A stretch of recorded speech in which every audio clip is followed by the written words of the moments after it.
We say, if any life is to be sacrificed, it shall be ours. We won't do it ourselves, but we will put the enemy in the position where they have to choose between giving us freedom or giving us death. Welcome to Britain in the 19th and 20th century. It was a time when women were not given equal political rights to men, and as a result, women all over the country mobilised. Suffragists and suffragettes fought tirelessly to gain the vote, and as a result, numerous other rights were subsequently granted over the course of the preceding century.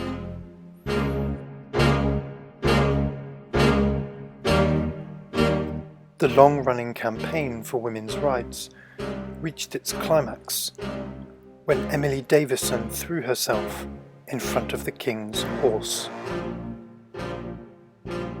This woman gave her life so that other women could vote. The question many people ask today, in a time when we have quotas, more women graduating from university than men, an education system that is biased against boys, does feminism still have a place? Is feminism still the same thing it was in the time of Emily Davison? Though we adore men individually, we agree that as a group they're rather stupid. Mrs. Banks! Cast off the shackles of yesterday, shoulder to shoulder into the fray. Our daughters' daughters will adore us, and they'll sing in grateful chorus. Well done! One feminist, in the classical musical Mary Poppins, sings a song about how the daughters of feminists will adore them for their fight for freedom. But the real question, now that we live in an age where women are not oppressed and do enjoy the equal political rights that men do, the real question is, would they adore their daughters' daughters? Well, the only way we can possibly know this is if we meet the daughters of the feminists.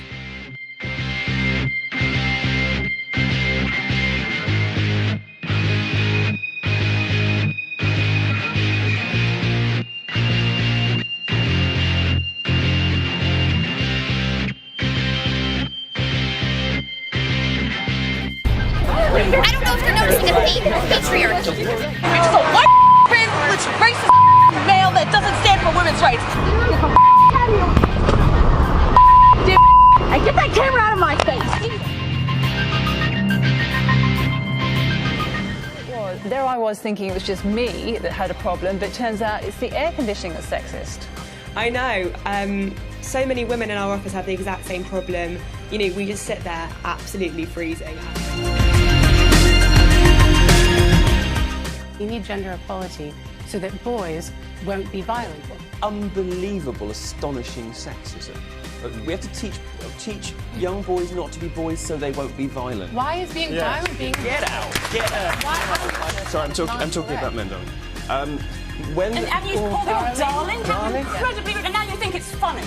Well, this is exactly the problem. This is institutionalised sexism. And you're just... Her goal? To bring attention to what she calls the inherent misogyny in the gaming world. I'll teach you! In Watch Dogs, she points out how women are murdered to give the hero a reason to chase down a bad guy. It gets worse and worse. It reinforces this idea of women as sexual objects.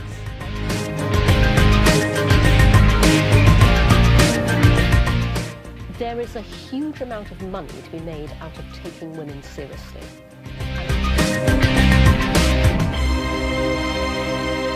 If there were women on the panel, they would, ask any woman if she would choose her car over her children, and she'd take the kids any day, whereas I would question a lot of men out there. that about 10% of rapes are reported. So how do you know 10% of rapes are reported if the others aren't? Because those people call the women's centers, they ask for help, they seek medical attention. So they are reported.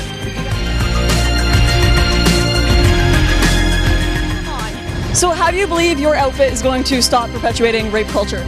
It's my body, it's my choice. I can wear what I want. And it should, this is exemplifying how it's a crime scene. Like wearing the caution tape that they would normally put around a physical crime scene when it's not regarding a person, but regarding me, it's regarding people, it's not considered a crime scene. That's f***ed up. It should be.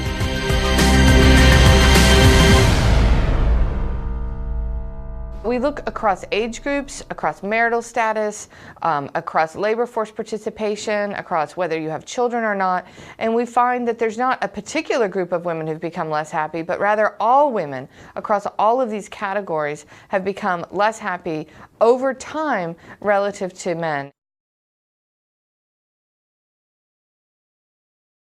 I don't need feminism because I believe in equality.